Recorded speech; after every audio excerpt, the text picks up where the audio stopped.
Hi, I'm Canbora, the Senior Technical Officer in Ceramic Studio here at Sydney College of the Arts.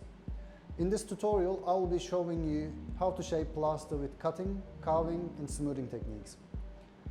The tools we will use in this process are the hand saws, saw forms, saw blades, knives, chisels, steel ribs and scrapers, sandpapers, and you'll also need apron, the safety goggle, and also the P2 respirator.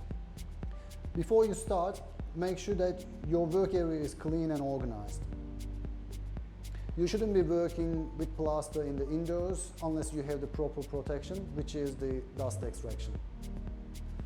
If you need to work at your home studio, backyards or balconies are the best possible locations for these kind of processes. Don't forget to use plastic sheet to protect your floor. This way, cleaning of the area will be much easier. Working in well-ventilated area is ideal if the plaster block is completely dry, because shaving, cutting or smoothing may create a lot of dust, a lot of fine dust. You should wear P2 respirator, which is particle 2, is the correct type of respirator to protect you from the fine particles. Once you are ready with your PPE, you're good to start. Plaster on this object was poured earlier. It's completely dry, set and dry. Now it's ideal for cutting, carving or shaving.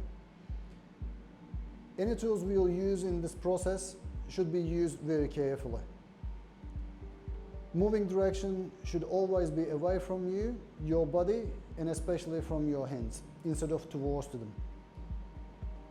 You can use hand saws for removing large chunks of material.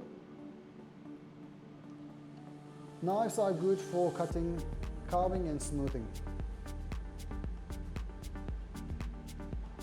I personally don't prefer to use the rasps and files because all material stays on the surface and it will be really hard to clean up, and it will stays on the surface, it becomes rusty really quickly and then it will damage the tool.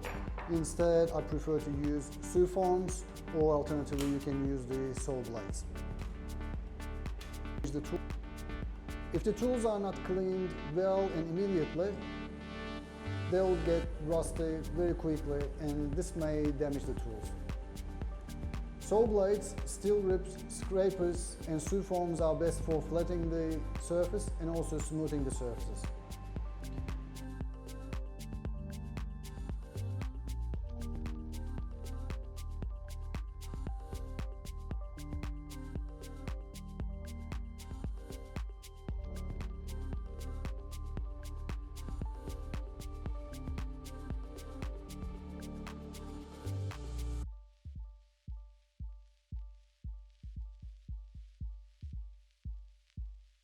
Wet and dry sandpapers are great tools for final finish if you wish to have a smooth surface. Use the sandpapers under running water if it is possible, and clean the surface of the plaster with damp sponge when your work is over, with cutting, shaving and smoothing.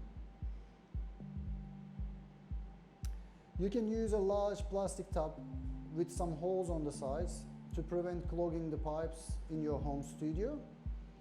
You can apply shellac or acrylic paint to seal or color the plaster object once the work is done. Don't forget to clean up the space after your work is completely finished. You can dispose the solid waste plaster straight to the general rubbish bin. Thank you for watching this workshop on shaping plaster with cutting, carving and smoothing techniques. See you in the next videos.